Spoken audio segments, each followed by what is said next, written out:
Hey everyone, I'm Little Cerberus. I'm a variety streamer over on Twitch. I stream primarily RPGs, and I was recently able to play through Buddy Simulator 1984, a game that I thoroughly enjoyed. After finishing the game, I was able to conduct an interview with all four of the members of the development team over at Not a Sailor Studios, Brandon, DeMarco, Josh, and Vince, about their experiences creating the game. I hope you have as much fun hearing their answers as I had interviewing them. Do me a favor, you know what it is. If you like this video, please hit that like button and subscribe. I appreciate it a lot. Thanks. Have a great day. Hello? Hello. Oh, hi. My name is Little Cerberus, and I'm your new buddy. Thanks for being here. What are your names? All right, I'll start, and then I'll pass it to Brandon. I'm DeMarco Scarnegie. I'm one of the artists for the game. And hey, I'm Brandon. I am the concept creator, composer, and programmer for Buddy Sim. I am Josh. I am the writer, producer, and community manager for Buddy Sim.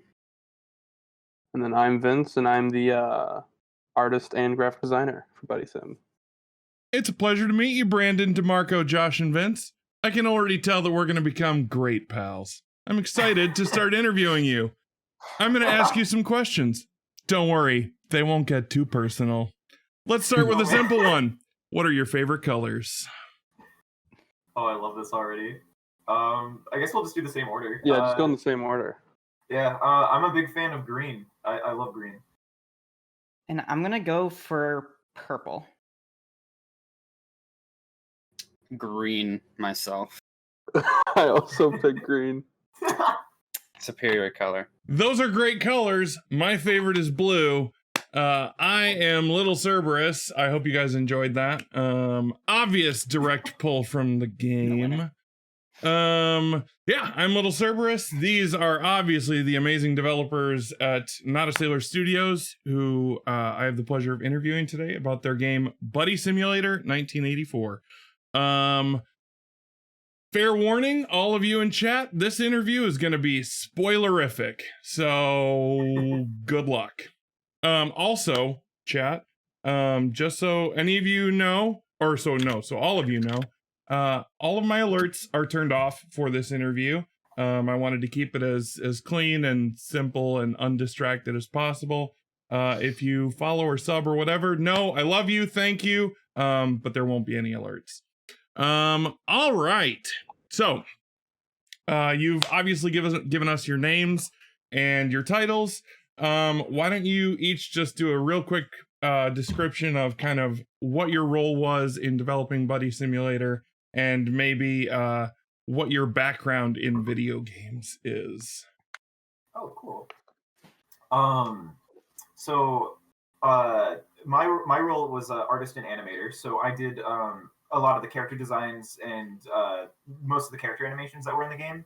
And then I also just helped wherever else, like with like art assets, like with the environment and just like other little things here and there. Like a lot, like I also did like the 3D model of like the chapter 5. We call it chapter 5, but like the 3D part of the game, like all like that, like the 3D stuff, like and that was like mine. But yeah, we all like worked together and like contributed our skills, and we learned our skills by going to like our universities. So Josh, Brandon, and I went to DePaul University. Josh and I are game design students. Brandon's a computer programmer, and then Vince is a graphic design student from the University of Illinois, right? Chicago. University of Chicago. Nice. No, University of Illinois in Chicago. Yeah. I used to live up near Chicago. Oh, really? Yeah. So who's next? Cool. I guess that would be me. So concept creator. So I started with sort of the idea freshman year of college. So I'm in my senior year now. So that was like 4 years ago. I guess, started with the sort of prototype idea for it. And then using my programming brain, sort of expanded on the idea and then came up with a bunch of prototypes. And then eventually sort of mocked up a demo, which then I brought to Josh and DeMarco. I should take that back. I did a lot of that work with Vince. So it was Vince and I for a lot of it early on. And then when I met Josh and DeMarco during college, I ended up bringing the idea to them after we made a game about literally doing your taxes. And then after that did well, yeah, I brought it to them. and The scariest like game regular. I've ever heard of. Yeah, exactly. Of course. So yeah, and then as far as background, I mean, I've always been sort of doing game programming stuff and just creating ever since I can remember. I mean, even all of high school was just a lot of game development. Instead of like going to parties and hanging out with a bunch of friends and stuff, I was always just sort of locked in my room programming and working on game ideas and stuff, mostly with Vince for at least the second half of high school. And then music. I don't know. I've always like done music for a lot of my life. I can only play piano as my only instrument, but off of that, you can kind of learn a lot of music theory, and that's sort of where all of my knowledge for music came from. Was just teaching myself. So I didn't ever really get any schooling for music. It was just a lot of experimenting and seeing what works and what doesn't. I mean, for no schooling, I'm impressed. I loved the music in the game. So, No, thank you. yeah. And yeah, I think that's about it for me. All right.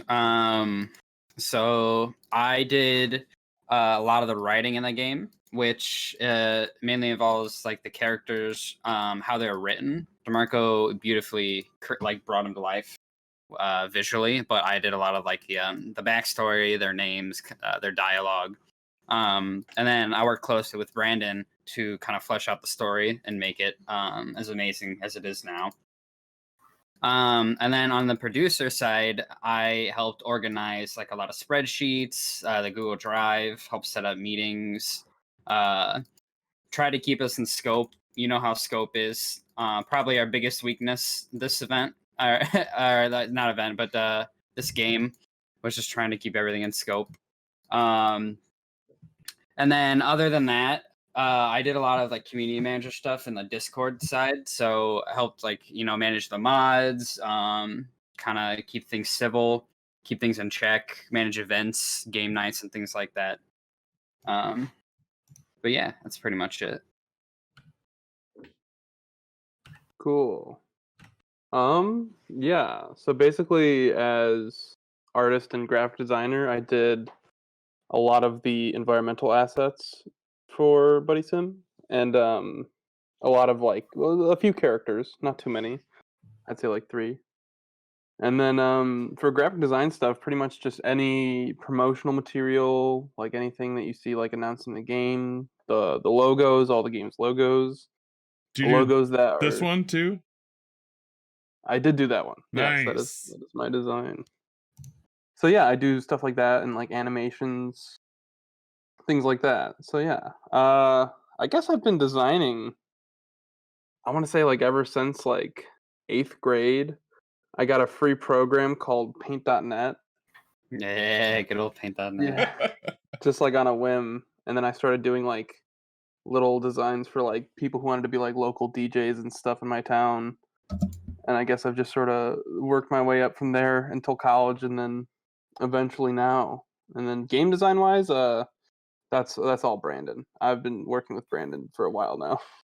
Nice.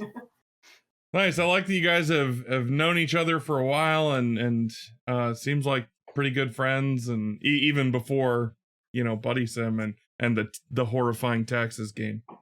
But yeah, Buddy Sim is obviously out on Steam and itch.io already. And people been playing it, talking about it.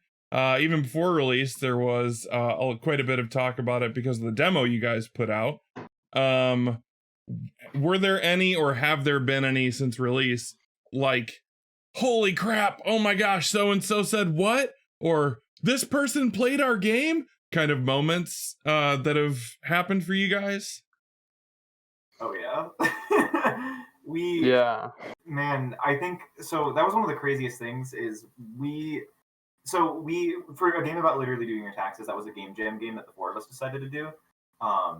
And we made that game in 48 hours, and we just kind of pushed it down to itch.io, and we're just kind of like, okay, cool, that was a fun experience, whatever. And then we got like a YouTube video on it, like just from like this really like tiny channel, but we were like so excited, and like our game had like 20 downloads, and we were like freaking out. Like we were about to like celebrate at like a like Vince had to do the game jam remotely since he was he's like away.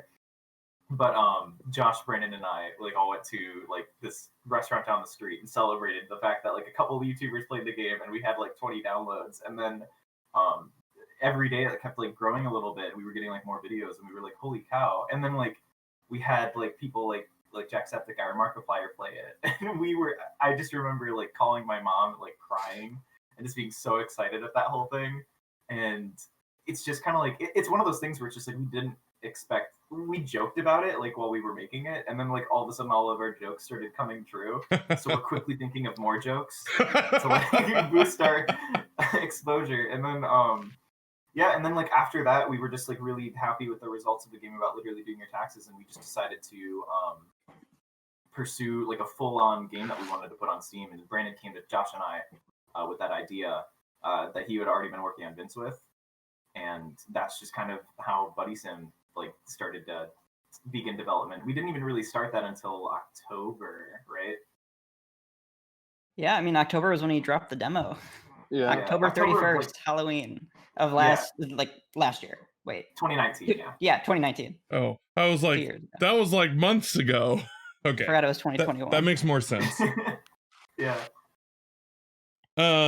Yeah, I remember joking with chat because we have a fellow friend streamer who appeared in a Jacksepticeye video, and I've joked with my chat about like, if that ever happened to me, I would just like stop streaming because that's as good as it gets, and I wouldn't want to go back down from there.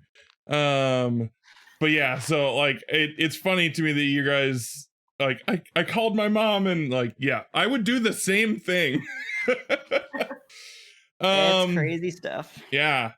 With everyone talking about the game, there's been a lot of comparisons that people make, obviously between your game and other games. The ones that I have heard the most or made myself are games like Undertale, Evoland, Doki Doki Literature Club, and Pony Island.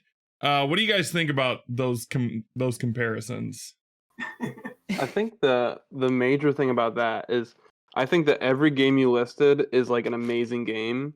So if we keep getting compared to like super, super good games, I am 100% happy with that. I think that's a job well done. Yeah, I mean, this is a thing I tend to think about a lot. And at the end of the day, I think it's mostly about, like, for instance, Undertale. If someone says, I absolutely love this game, it gave me the same vibes like Undertale gave me. Like, that's awesome. I love to hear that. But then sometimes you hear like, oh, this is just a stupid mock-off of Undertale. And then it's like, oh, well, okay. So, you know, it depends how people go about, I guess, explaining the comparison. But what's funny is I didn't even know Pony Island was a thing until like halfway through development when DeMarco brought it up. So like stuff like that tends to happen a lot too. But yeah, it's cool though. I like cool. when people who get great experiences out of those games are able to make those connections with our games. And as a developer who is a big fan of like a lot of those titles, like Pony Island and Undertale, for example, it's very flattering to me for people to make those comparisons. Like as long as it's not like one of those comments where it's like, oh, it's like a knockoff, but like as long as like people see that like that's where we could draw inspiration from. It's really nice to see. Like I really like when people do that. Yeah. And are able to find that in our game. Yeah, and I think for me, like the four games that I mentioned, like each one of those comparisons, as I think about it, the things that I compare are even like some of my favorite aspects of each of those games. Like for Evoland, it's not really fair because it's the whole game. But like the whole mechanic of the game itself upgrading as you go. For Pony Island, that whole like kind of self-aware angry AI thing is really cool. Obviously some really emotional moments in Undertale, and you guys had that one ending that we'll get to eventually. But yeah, just really quality stuff. Yeah. So those were, those are obviously the comparisons that people are making post-release as they play the game. As you guys went into the game, what were some of your inspirations for the game, both from a storytelling standpoint and a game mechanics standpoint? Oh boy. So yeah, that's a question. Yeah, we get asked a lot, and it usually comes to me since the idea originally started. So for like 4 years ago. So that's when the idea came about, and the original idea wasn't really like taken from any specific inspiration specifically. Just because at the time when the idea was in its very early prototype phase, um, it was more about the mechanic of talking with an AI that wants to be your friend and starts making these games for you, but it gets very emotionally horrific. So instead of just going for like typical jump scare stuff, I've always been a fan of games that and not even horror games, but any game that can emotionally connect with the player, but not through the character you're playing as the player, but you, the player. And so that's why the original idea was the whole idea of the player, putting in your name, and you play as you. You're not playing as somebody else. And that way, that emotional connection can be direct to you. And I think that's what makes a lot of our game work really well, is that extra layer of personalization.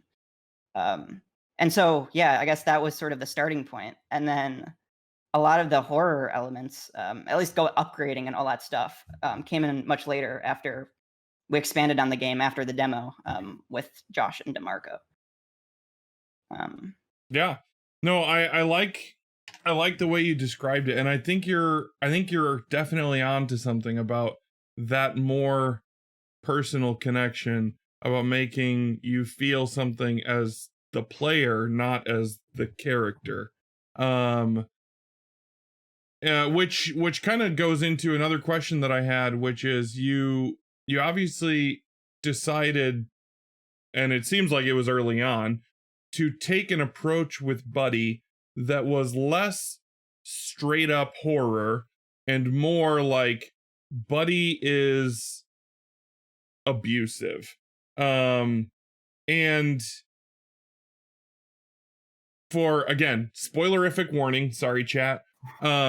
Especially if you achieve the perfect ending, like there's a lot of remorse there, which obviously just pulls the player in to that emotional space. But what kind of gave you that idea to go that more like, he's not just a horrifying monster, like he is an AI that is actually fairly self-aware and emotionally complex? Definitely. I feel like that'd be a good question for Josh to answer, because Josh did do a lot of writing for like the Buddy and stuff.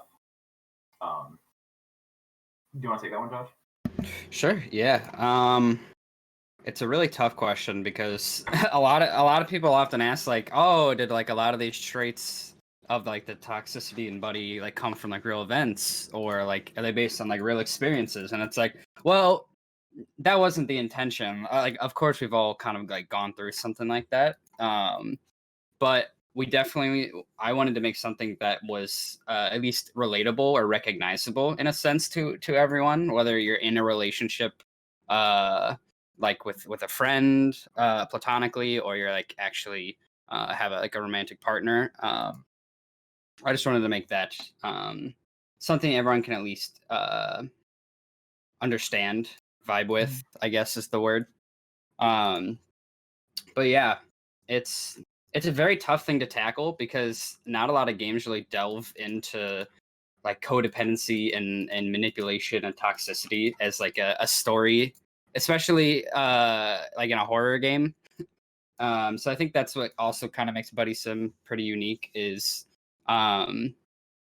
it's not really horror as it is like a wholesome horror is sometimes something we like to call it sometimes.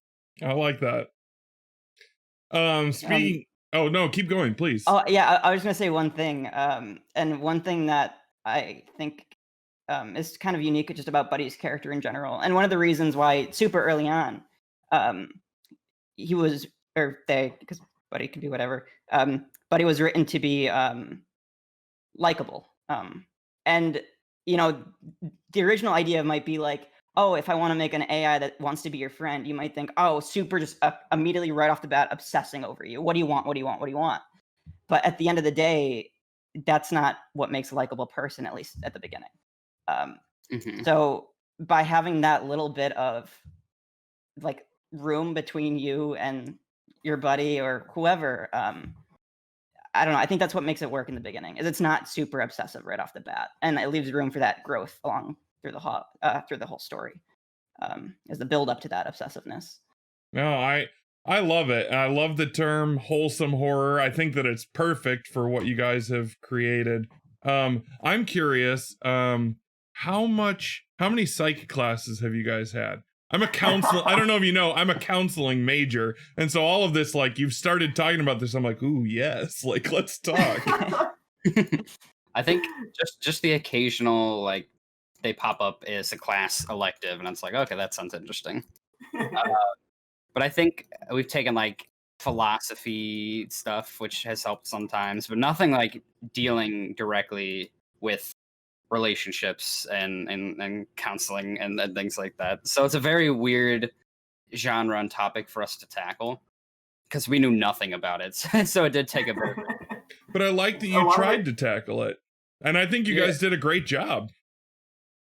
Yeah, I like to think that we like to pull like a lot of from our personal experiences and like traits that we see like in ourselves or things that like we struggle with, and we incorporated that in like the personality of like the buddy.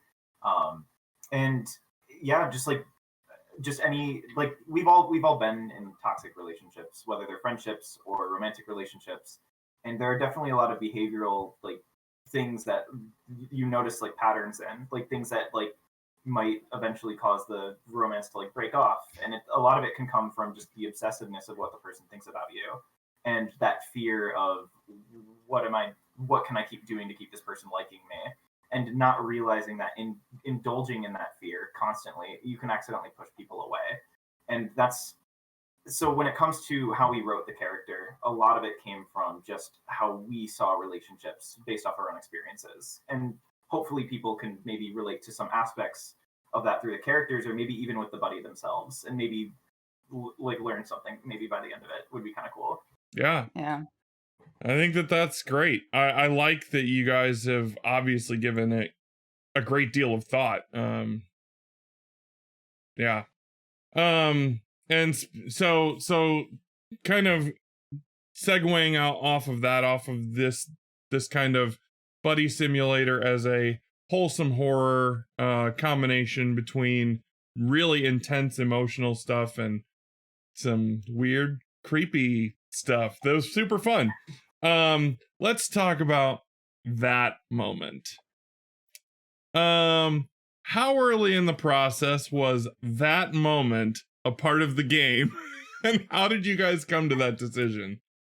Because I gotta be honest, like, that was rough. That was real rough. I think I know what you're talking about. Yeah, I at the end with Tortley. Okay, yeah. That's what I thought. Man, who wants to talk about this one? That was an idea. Josh and I went off each other right at the beginning of like story development. As soon as we had like a lot of the things laid out for, you know, some overarching stuff, we were like, oh, we need something that just hits, and something that's like out of just nowhere and is just awful. Just something awful. And we were like, what could be more awful than that? Think you nailed it. Yep. Oh. That scene was not really fun to make. Oh no, I can't imagine. It was not. It was rough. I can't imagine. I remember like sitting in our old apartment a year or two ago, like on our couch, and we were just conceptualizing how we wanted to like end the game before we even knew like the actual endings now and where that would go. And we were like, oh man, we want the buddy to do something like terrible to make like everyone hate him. And then we brought up like the idea of that scene, and just for like an hour we were just like, oh man, that's going to destroy people. And it's really weird, but also great to finally see it come to fruition after, you know, talking about that and working on it for so long.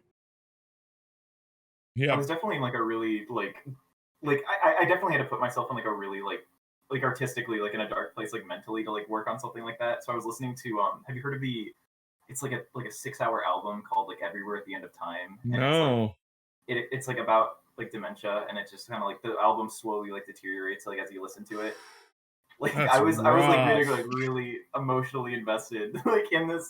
I was like I have to be like in a really like negative like mental space to be like working on something like this because like this is not fun. I think I No. was listening to Michael Bublé.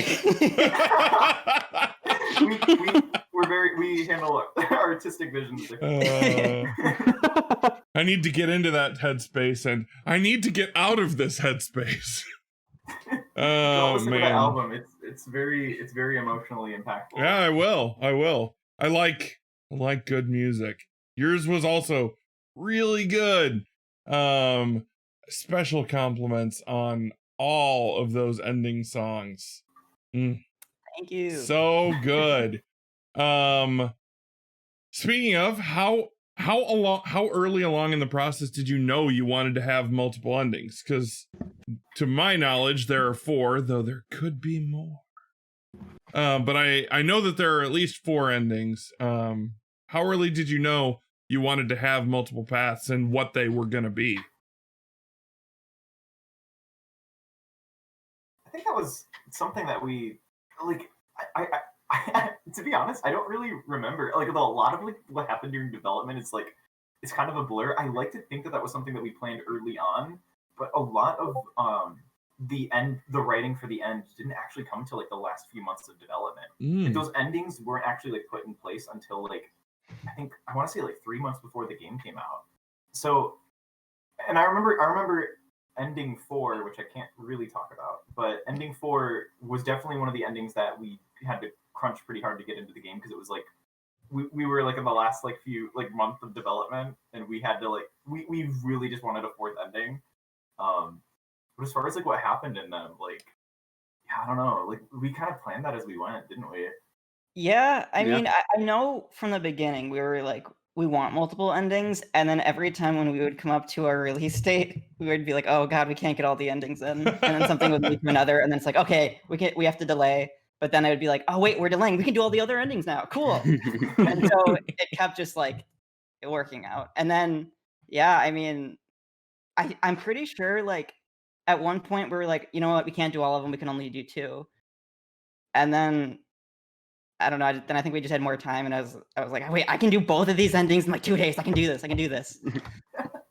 Yeah, they were all fairly dramatically different. In terms of like feel, in terms of mood. They take wildly different turns. But it was good. Ending number 1. Obviously my favorite. It was something special. Chat can attest, and I think Josh can too. I think he was watching that night. I actually ended up having to trigger my be right back screen so that I could just like take a couple seconds to myself. Oh no. Yeah, it was rough. But it was so beautiful. How did you guys come up with the idea for that ending sequence where you're, and again, spoilers, but there's already a video up of it, so I don't feel too bad. That ending sequence where you're walking down that tunnel and it's screenshots of your actual game. Like, it's your game. The characters you chose and the color you chose and all of that. And then Buddy obviously talking to you about these memories he has with you. How did you guys come up with that? I thought it was brilliant. So what's I think is really funny about that is that I think that's a thing I mentioned like really early on, but throughout the whole process, it was like, I'll do it if I can. If I can do it, if I can figure it out, I'll do it. And I think it was, when did we do that ending? Like that had to be like 2 weeks from like sending original keys. That was like so Yeah. near the end of release. And yeah, I was like, I can do this. Oh my god, I can do it. I can do this. And so yeah, I mean, we had the idea for that really early on, but we didn't know if we could actually pull it off till like a week before release. So things are sort of worked out, I think. Yeah. A lot of the vital pieces that a lot of people seem to like about the game, like the soundtrack or the endings and stuff, those actually came at the very end. Yeah. We pushed pretty hard for like a lot of that stuff. Brandon worked his butt off on the music and programming like all the endings and stuff, and we were all just kind of like rooting for him because we were kind of like down to the wire on that. At that point, it's just him. Good luck, buddy. Yeah, pretty much. Just me and this like midterms. Oh man. Oh my god. Oh my definitely- gosh. In hindsight, it probably would have been for the best if we pushed our release date out like another month, just so that we didn't like put so much pressure on us and like crunch. But I don't think we would have been able to. Like, I do think that a lot of our best moments came from working hard and pushing ourselves. But yeah, like those, like a lot of like those vital moments definitely didn't come until like the end. Yeah, I mean, I think the whole neutral ending, that was just, I was just by myself and I just pulled an all-nighter. And that was just, I had no ending, and the next day I had an ending. Good heavens. It was rough. We like talked about it like the day before, and then we woke up and Brandon had an ending ready, and we were like how did you do this? I can't even imagine. Wow. It's crazy. So the next question is, throughout the game, you get to interact with Buddy quite a bit. And his mental state seems on a like steady trajectory. It's not really like wildly up and down. But there are a couple of the glitch moments where Buddy's just like a little deranged or unhinged. And it all, but more than that, what it seems like is, it seems like Buddy has two competing personalities.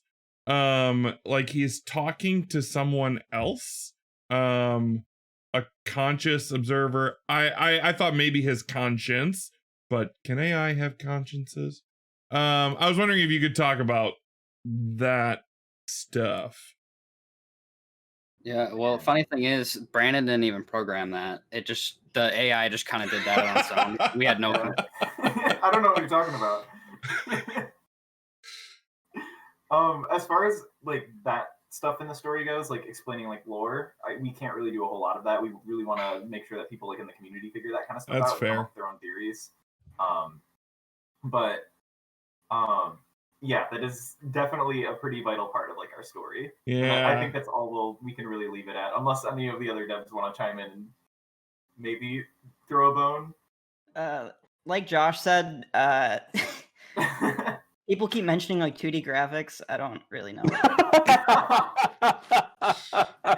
I remember there was one point I was playing. I don't remember exactly what happened. I did something and Josh was in the chat and I was like, so what's going on here? And he just trolled me. He was like, yeah, that's not supposed to happen. I've never seen that before ever. Like your game's glitched, and he was just messing with me. But I totally understand and appreciate wanting the community to find some of this stuff out themselves. Fair warning, some of my other questions are probably in that same vein. So please don't feel obligated to answer anything that you guys want to keep secret. But I'm going to ask all the same. So leading straight into that, the story of Buddy and the player doesn't seem to be the real story either. I was wondering if you guys could talk or were willing to talk at all about the hidden files and the story underneath the story. I have them all now, and I have read through them and parsed together what I think is going on. But I obviously won't say it out loud if you guys would prefer that I keep it secret. You can absolutely, so whatever you find, you can absolutely share with like the public and stuff. We just cannot confirm or deny any Fair enough. Lore or the understory, just that it is there. Yes. And for people to discover. But we would be down to hear your theories. stories, if that's something that you're interested in sharing. Yeah, no, absolutely. So after reading through the story, I mean, like, I'm sure there's still stuff that I'm missing. I'm sure that I look forward to Matt Pat's game theories video. That's gonna be the best. Fingers crossed, man. But yeah, so after reading through all of the secret files, it seemed to me that it was the background story or underneath story was a story of an alcoholic father whose wife left him and took their son with her. And then the files kind of act as like journal and almost journal entries that the father writes to his son somewhat as he tries to create this game for his son. It's really sad. And then you kind of get the impression, or I got the impression, that the father did some bad stuff, which is why the wife left and took the son with him. And then, to cap it all off, it sounds like the father is dying of cancer. And doesn't even necessarily finish the game. Am I close? I don't know how else to phrase that as a question. We have no idea. We didn't make the game. That was all. we can't. Once again, we can't really fair. Share that kind of stuff. But we do have a lot of people who, we saw the other day that there was a subreddit that popped up, and it was really exciting because people started posting their theories and what they collected and the notes and stuff within there, and it was really cool to see people discussing what they thought the whole understory was. And all we can do is just sit back and read it and smile, because sometimes the theories might be pretty spot on, but other times it might be right out of left part. And then aliens showed up. It's it's yeah, I mean if that's the meaning that people get from the game, then absolutely you can totally go for that and give Matt Pat some cool content. There's an entire subreddit now. I'm gonna lose so much time. I'm gonna lose so much time in this subreddit. It's pretty small, but there's a few posts here and there that kind of are oh, that's cool. Small until I get there. So, but what, talking about the secret files, obviously not discussing the content, what made you guys decide to do that? To do this story underneath the story and secret files and all of that kind of stuff? Where did that come from? I think it was pretty random, if I recall. I think we were in Vince's basement when we came up with that idea. I think that may have been what it was.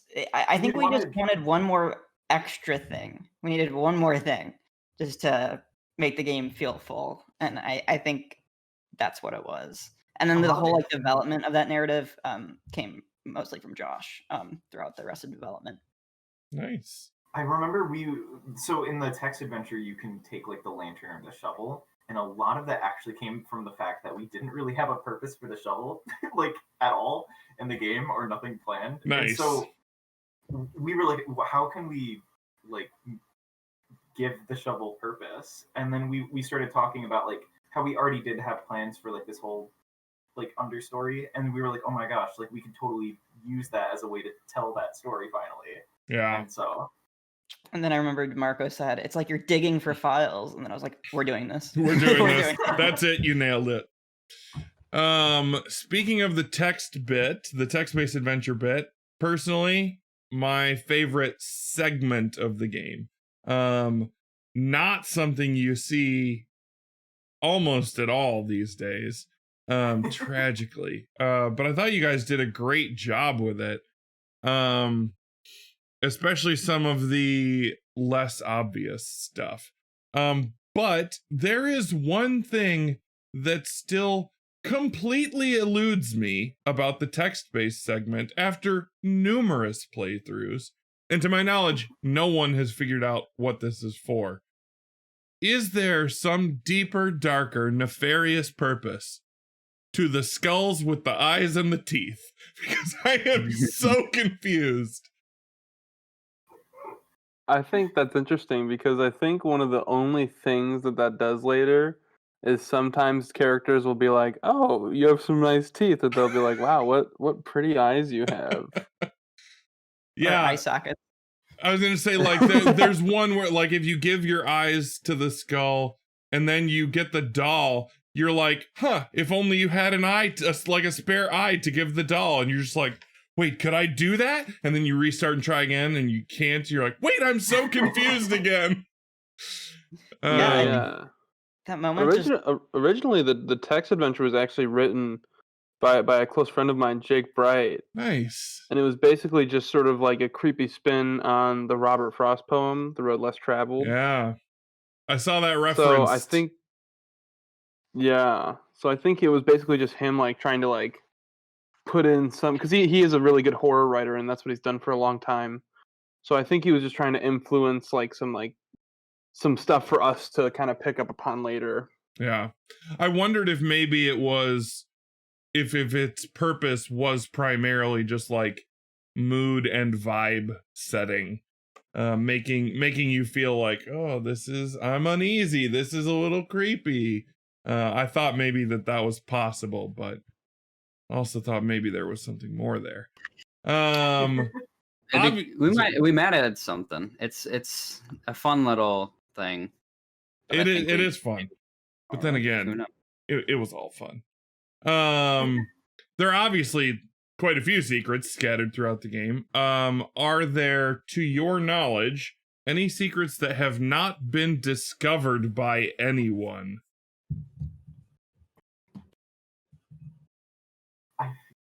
I think the only reason that answer is a no is because of one very specific person, and I won't name drop them, but I think everyone else here knows what I'm talking about.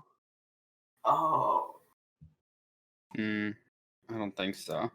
Well, okay, so I might actually bite my tongue here. I don't want to answer this because I don't want to give away whether or not people have the full story or not. And I like that people, I mean, like, I think I'm really, like, there's definitely, like, people have not figured out the full story. Like, Yeah. we have yet to see, like, a theory that has it all correct. And even if somebody finds it, we're not going to say whether or not they do. Good. And I think that's all I can really say regarding that. That's fair. Again, another dev wants to throw a bone, but I think there is definitely some details that I have yet for people to discover. yeah. Cool. There's one secret in the demo that I know no one found. In the demo? Yeah. Oh, yeah. Was it in the demo but not in the full game? I'll go download that demo. Okay, so the text adventure went through a little bit of rework as well as some of the beginning of the game. It's complicated to talk about, but there definitely was a secret in the demo that just nobody figured out, and it's like one of those things where it's like it doesn't really change a whole lot whether or not you know it. Yeah. But it's just kind of fun whether or not, like, it would be fun for somebody to discover and come across. Yeah, it's nothing that like you'll type in and then it'll change your entire like outlook on the entire narrative. Right. It's not gonna be something like that. It's a little stupid thing that people will be like, oh, that's cool, and then just never again. Hey, those kind of things are a lot of fun. Let's not diss fun little stupid throwaway things.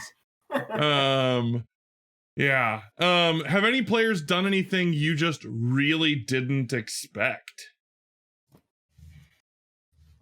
90% of bugs that get discovered.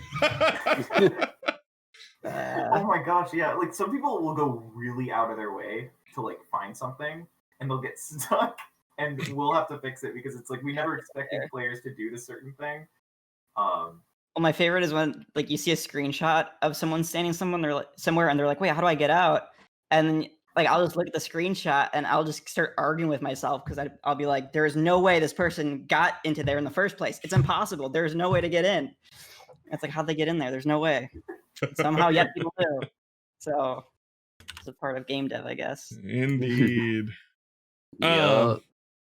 I'm sure you guys are all taking well-deserved and probably much-needed rest. Though you are in college and it is a semester, so maybe not as much rest as you'd like. But I was wondering about the future. I was wondering, do you have any plans for any additional features down the road? I'm thinking maybe save points, or just the ability to save manually, or DLC. Groncho as a playable character, or even ideas for your next project.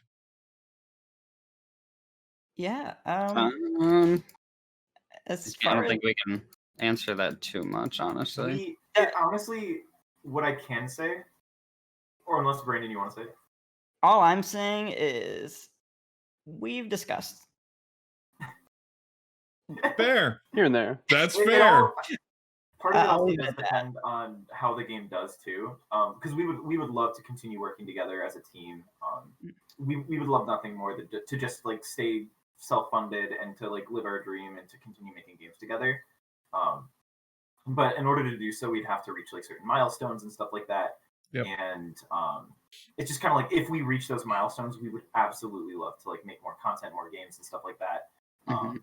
For right now, we're just kind of like we're making sure that we want to polish the game and just knock out all like the little tiny bugs that people are finding now, before we start thinking about like that big picture stuff. But we have talked about stuff amongst ourselves, so that's all I'll say. Nice. Well, I sincerely hope that it continues to do just better and better and better, because I would love to see what you guys can continue to come up with as you hone your craft. Yeah. Speaking of content, was there anything that you really hoped would make it into the game that at the end of the day you were just like, there's just no way?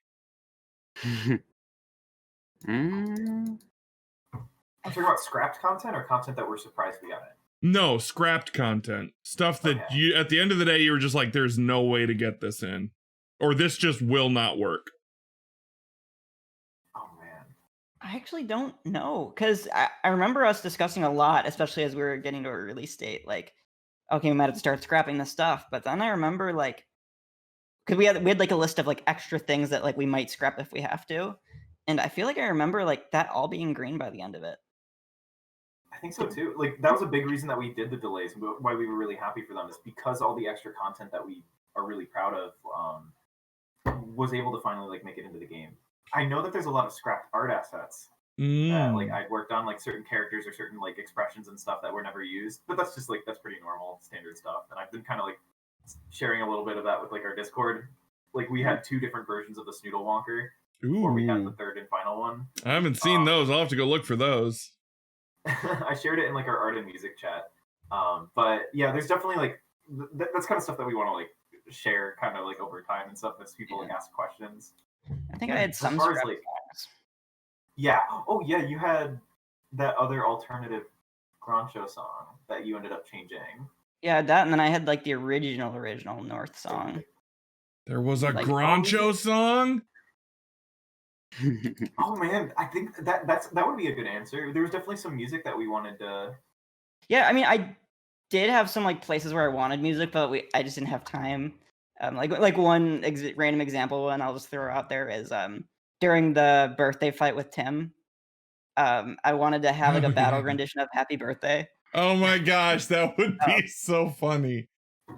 But you know, Oh, kind of ran out of time, so but that's okay. I totally understand that. Yeah. I'm getting down towards the end of my questions. I do have a few, but they're getting shorter. And then when I'm done, I think what we'll probably do is I will open it up to chat questions if you guys are okay with that.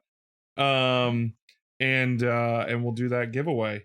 But yeah, so my last couple of questions are much easier to answer, I think. What are each of your favorite moments in the game? Like for you personally, what's your favorite moment? Ooh. I feel like I've said this before. I feel like I have an answer.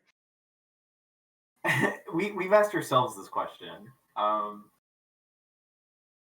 Okay, I think I know. I think for me, I think the way I equate this is to like what I look forward to most when watching people play it. And I think it's like the transitions between like different versions. I think that's like just like being able to look at their faces and see them like be like, oh my god, this Whoa. is insane. Yeah. I think that's definitely like a huge part for me.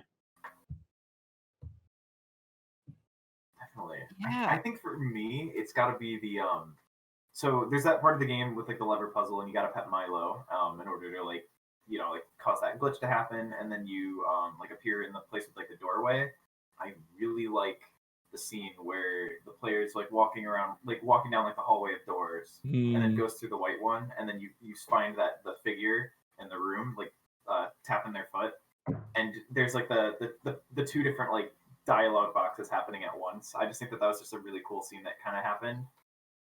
Yep, agreed. I really just love people's reactions to that when they notice that there's like something else being said at like the top left. It's very cool. It's so hard because that's one of those moments where like I loved it so much, but I wish that there was a save point so that I could get right up to it, save, play, and read just one of the text boxes, reload, and say and read just the other one, because I can't read both of them at the same time, but I tried really hard. It was rough. Yeah, I like that moment though. What about you other guys? I think I have two, maybe. One just visually, my favorite moment is when during the, I guess I'll say the hand chase ending, when you exit the hallway and you see Tortley surrounded by all the floating sprites and stuff, and the tall figure appears from the abyss, and the image is just this giant figure like fading off into darkness, and then just Tortley like glitching and breaking in front. It's just a really cool frame, especially when it's just like right behind Tortley, because it looks so like ominous and like metaphorical, probably. I don't know. And the second one is just the perfect, I guess I could call it the perfect ending hallway moment. Just a white hallway with the screenshots and just seeing people react to it.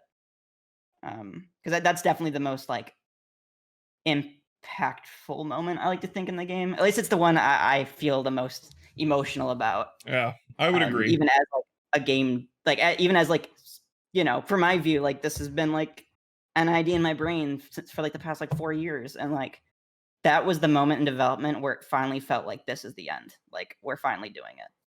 And just having that moment of just reflection, it was really cool. Yeah, that's awesome. Yeah, that would be mine too, hands down. The perfect end, yeah. Mm-hmm. Yep. The bit at the very end. I mean, like I loved talking about it again. I loved going through and seeing all of those screenshots and having Buddy tell you like, I loved this part and you did such a good job with your speech here and all of the things he says. And then at the very end, the very last thing is you open that present and everything just like breaks down, and then you hear the dog again, and I was just like, can't handle these feelings. Oh, it was so good. That's my favorite moment as well. Favorite segment is the text-based adventure bit, but as a like just a standalone moment, ending one as well. Do you guys have favorite characters? Mine is Groncho. You done him dirty. Justice for Groncho. I wish he had more more screen time. I want Groncho as a playable character where he wears the sword on top of his head, his eyes the whole time. Like Groncho is the best. I love him. But what about you guys? Who's your favorite character?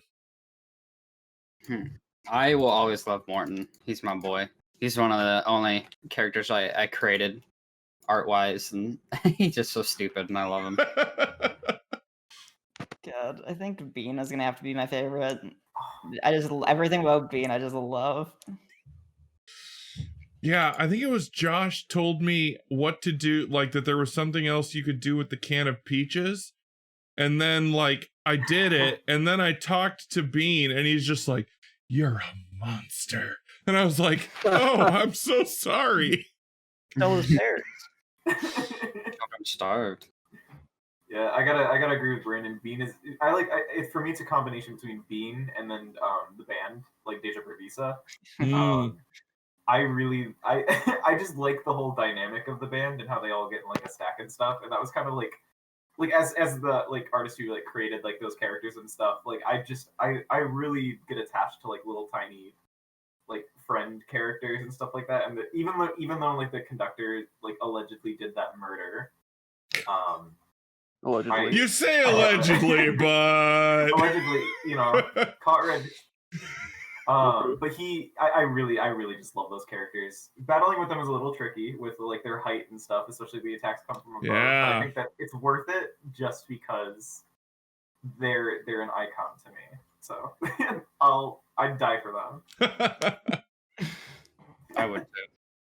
I think I'm a Lloyd boy all the way. Oh, Lloyd was Me a good. Big Lloyd. droopy man. Yeah, I liked Lloyd a lot. I admit, even before I looked at achievements and was like, oh, like I'd missed this and I could do this and this. I sat for the full duration down there with Lloyd listening to that poetry. Like, I didn't even know it was an achievement and it popped up. I was like, oh hey. Was his poetry good that day? What? Did you get some good poetry that day? Oh, it's always good. But I also like Vogon poetry, so might not What's say that? much. Oh, Vogon poetry is from Hitchhiker's Guide to the Galaxy, and it is unless I'm mistaken, the third worst poetry in the galaxy.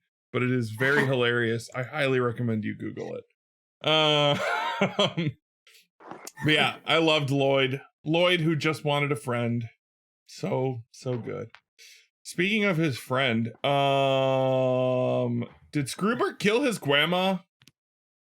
Because I'm like 99.9% sure that Squoobert killed his grandma. Allegedly. Allegedly. Who knows? There's no proof. I mean, there's some proof. My client will not speak until spoken to. Oh, so good. Is there any significance to the name? And I'm probably going to butcher the pronunciation of this. Is there any significance to the name Anicom OS? The company that made the game. I don't know if we can answer that. Okay, that works for me. Yeah, nope. Nope, that works for me. Oh, okay. Yeah.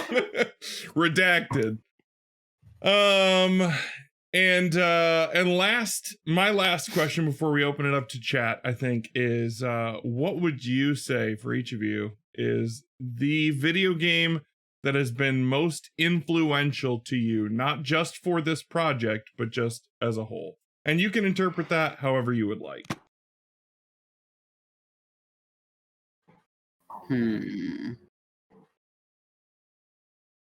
I'll start. So, one of my favorite games of all time is Lisa the Painful. I liked how that game just made me feel like absolute garbage, and the fact that a game was able to do that to me and like just like ruin my emotional state and make me just feel like trash for 2 days, I love that. Interesting. I want more games that make me feel like absolute trash, and that was a big something that I kind of enjoyed working on Buddy Sim with. Like I like games that just like that leave you with a message, or just like have just like this world that just feels so unsettling and you get so immersed that it like affects you emotionally. And you could argue that that's not always a good thing. But to me, like that game was just really powerful, and I big kudos to the developer of Lisa. Even those like crazy character designs and stuff, like I'll never forget that game. It was so good.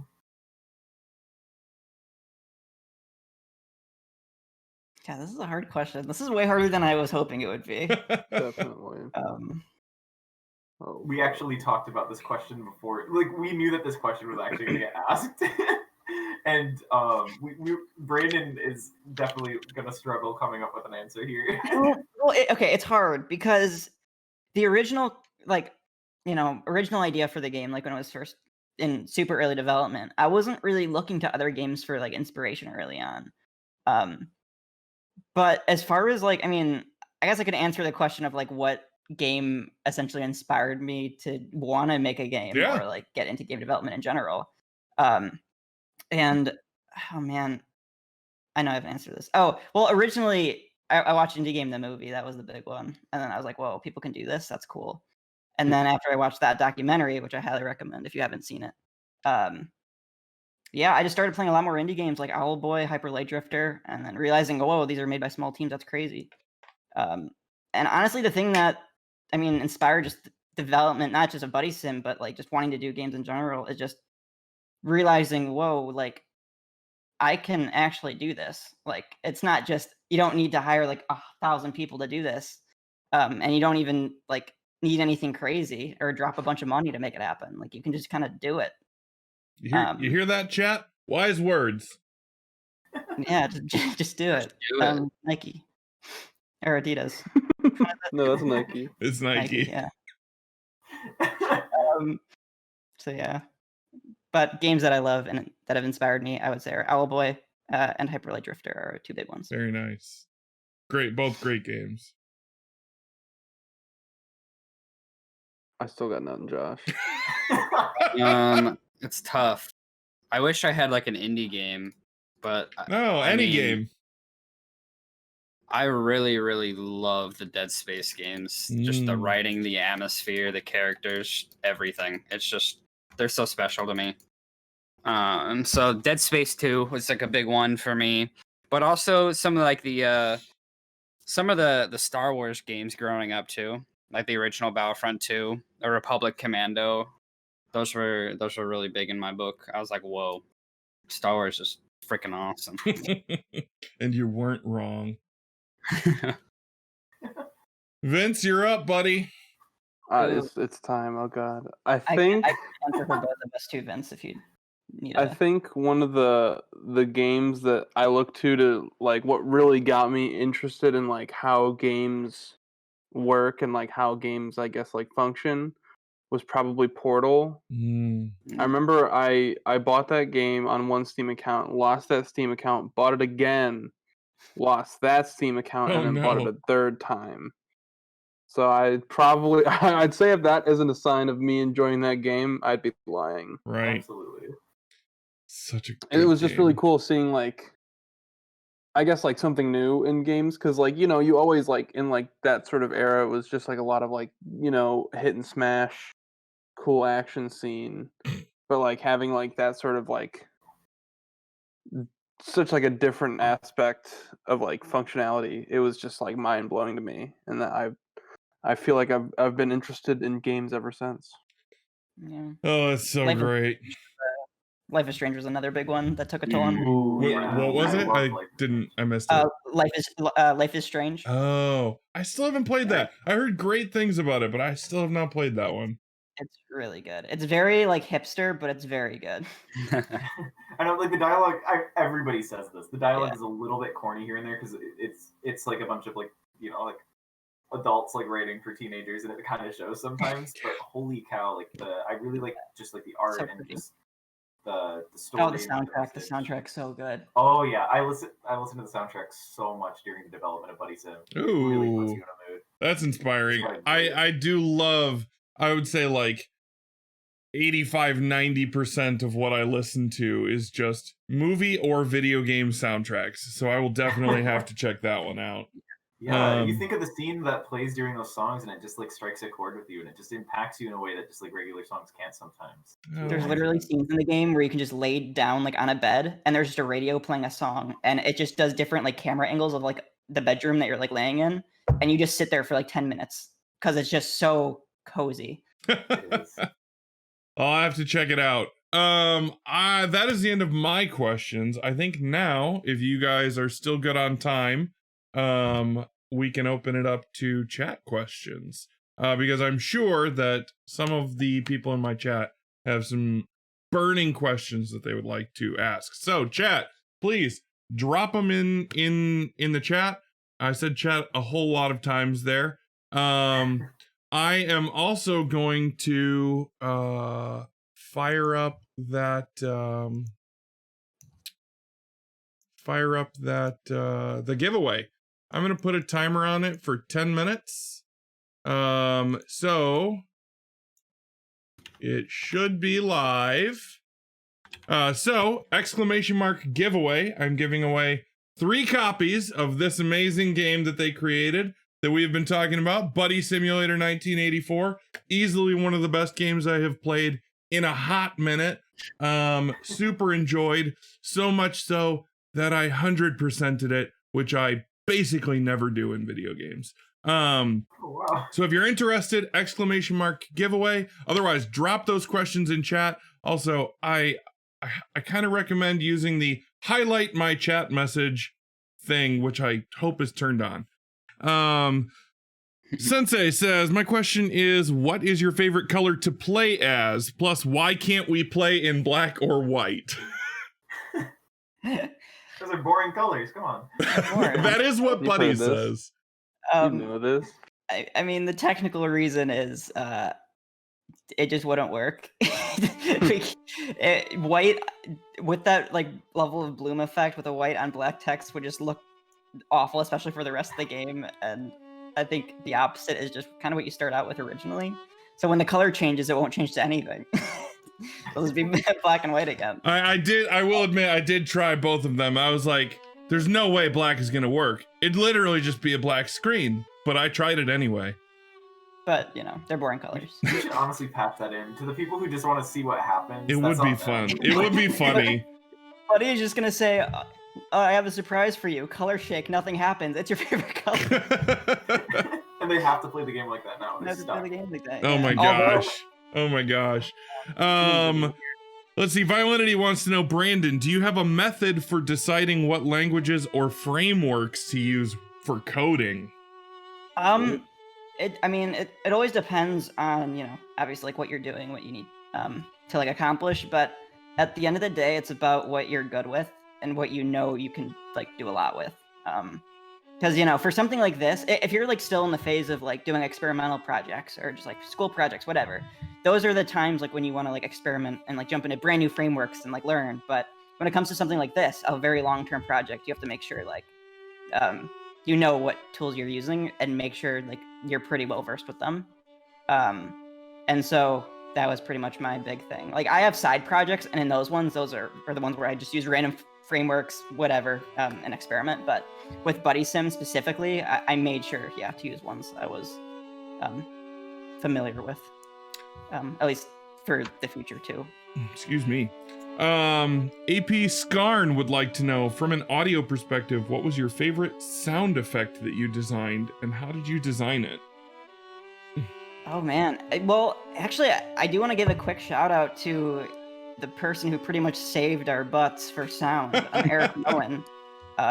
Like all the sounds you hear from the beginning of Chapter 4 to like the end of the game was like 90% him. Especially like all the battle sounds. So like, he killed it with those. Talented fella. But I guess, okay, well, oh man, I don't know. Because all the sounds Eric did are just so good. I think it's just like cool to say that like he used like an actual like Game Boy like soundboard, like sound chip or whatever. Authentic So, like, chip tune. I love it. He wanted So, it to yeah. sound authentic. It's so cool. Actually, I do have an answer. The one sound I was really happy with that I did was, and it's for a random reason, but the inventory sounds, I like them because they take me back to Kingdom Hearts. And it's like the UI sounds are very similar with like a beep, but it like gets high pitched. And like, I don't know, it made me happy when I first was able to do that. No, I I like have an that. answer for you also. I like the little beam, like in the in Bean's house in the 2D part of the game where they're kind of like running Yes. around. I love that. Brandon made that sound. I love that one. Sensei says, you didn't really talk much about the combat system in the interview. What inspiration did you have for designing it? That Where- went through a lot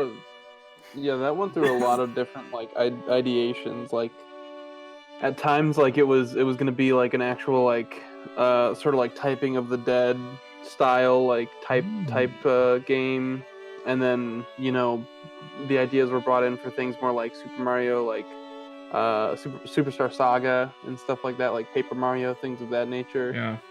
So yeah, like after all those ideations, it sort of just became like an amalgamation of all of them. It was definitely a cool mix of those. Like I can see the pull from kind of both of those things, and I like where you iterated to. I'm sorry, I think I interrupted you, Josh. I think you were about to say something. No. That was me. Oh, sorry. When we were planning for the combat, that was probably one of the hardest things for all of us to get on the same page for. I think it took us 2 full weeks, or maybe even longer, until we finally agreed on what to do for the combat. Because, when it was before we even started working on the isometric part of the game, we talked a lot about how we wanted there to be combat in Chapter 4. We call it Chapter 4, like amongst us devs, but other people refer to that as the isometric part of the game. But I think our very first idea was a Zelda-style hack and slash. Does that sound right to you guys? Like, I feel like that was the first idea. It's been so long, but yeah, I think maybe. I know think the slash was an original concept. I don't know if it was like combat, but we knew the slashing like Zelda. And then it went to we wanted like a turn-based combat system, kind of like Final Fantasy style.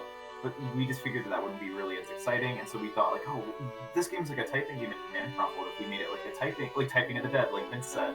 And I remember like I was walking with like Josh and Brandon, we were brainstorming all these ideas, and we brought them back to Vince, and Vince was like, yeah, like guys, I don't know if that's really what we should do. Like, it's if we get to like that part of the game and it's all of a sudden like a typing game, some people are not really gonna like that. And so we're like, well, shoot, what do we do instead? And so then all of a sudden there was all this more discussion, and then like I think we eventually found that sweet spot of Mario and Luigi Superstar Saga. I actually pitched like that game as like a potential idea, and we were starting to incorporate different elements of our other ideas into that, like like how Lloyd you attack by typing and stuff like that. That was something that Josh really. His was the one I was the best at because I can actually type okay. Yeah, so and then like we wanted to like make different little mini games like Paper Mario style for like all like the different characters and stuff. So it really, the combat took forever for all of us to get on the same page for it. It took until basically that part of the game was over before we were finally like, okay, this is good. This is good. And even though like and we understand that like not everybody was a big fan of that part of the game, but like to the people who did enjoy it, I hope like the people who are big fans of like Superstar Saga and stuff like that really did like enjoy that combat system, because I have like a lot of fun with timing blocks and stuff like that. Yeah. It's definitely very hard to playtest, I would say. Yeah. Really quick, last chance chat. If you would like a chance to win a copy of Buddy Simulator 1984, the game we've been discussing, ! Giveaway in the chat. In the meantime, Zach's 2 minutes left on that. Zach says, do you think you still would have made this game if a game about literally just doing your taxes hadn't taken off? That's a really good question. Yeah, wow. In my honest opinion, probably not. But it's really taxes that kind of sparked all of this. So we have them to thank. But I don't know. I see. I feel like we wouldn't have tackled this beast of a project hadn't taxes have done well. I feel like we would have maybe like done more games like a game about literally doing your taxes if that game didn't really like take off. But the fact that like that game like helped us like cultivate a small following really inspired us to want to fulfill like a bigger project. Now that we had like a little bit of attention. Yeah. So I would say that game is a huge reason of why we decided to work on Buddy Sim. Nice. That's awesome. Do you guys have any questions for me or chat? While the last few entries trickle in the last 30 seconds. What did everyone name their buddies? I named mine after people in my chat most of the time. First was my mod Nundaloo's. Second was a regular named Mercy. Third go was another regular named Cryolon. And then after that, I think I just always named him Buddy.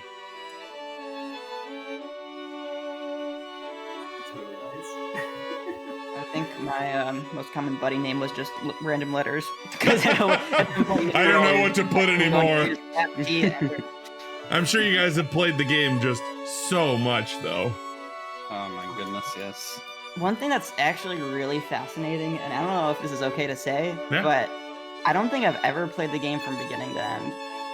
What? Which How's is that really even weird. possible? Because, well, it's weird because I spent so much time playing every single part individually, like nonstop. So like, you know, if you were to put all those segments in order, I probably have more playtime than probably anyone on the planet.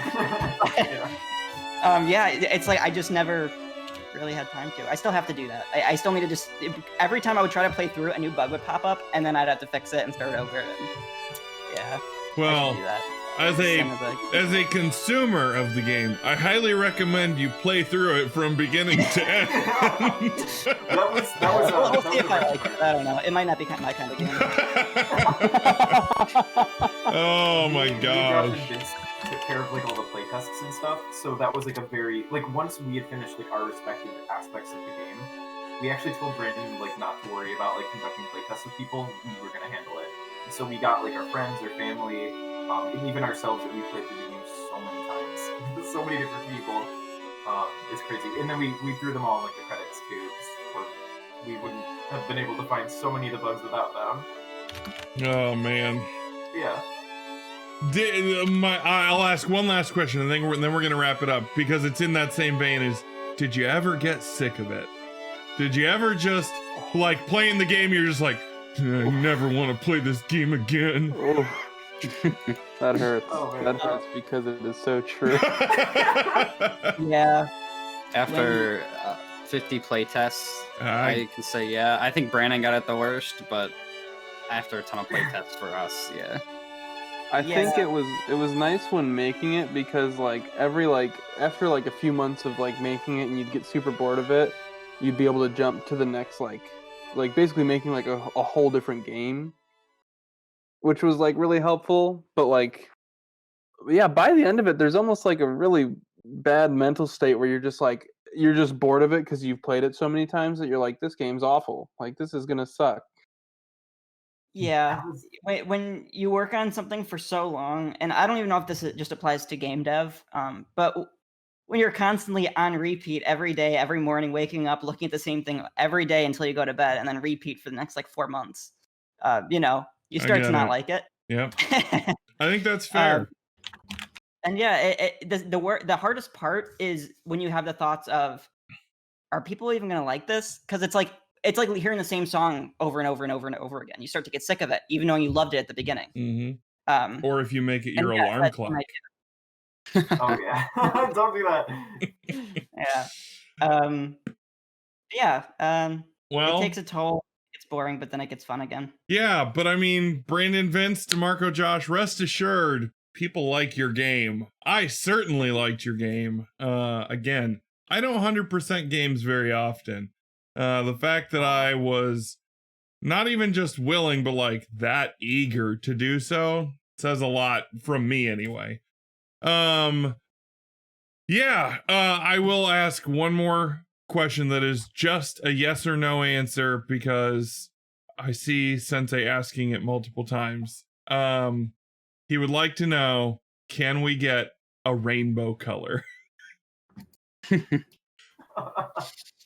would it even work? Would it just randomize based off of our? I would imagine maybe every letter that gets outputted just changes color value or something. Oh my god, that would be awful. Oh, seizure warnings. We got a $40 DLC coming. The whole game just nice. I like it, Josh. I like it. That'll be $200, please. All right, gentlemen, it was an absolute pleasure to be able to interview you guys. Thank you so much for making the time to hop on here and answer questions, and also for jumping in chat and watching and giving me the hints and all of that stuff. I had such a blast getting to hang out with each and every one of you guys. Yeah, it's been fun. Thank you so much. Yeah. Thanks for having us. Absolutely. It was my pleasure. I'm going to wrap up my stream. I got some people I got to thank and some game keys I got to give away. But you guys are free to hop off if you would like. Thank you once again for Awesome. being Thank here. you so much. I appreciate you a lot.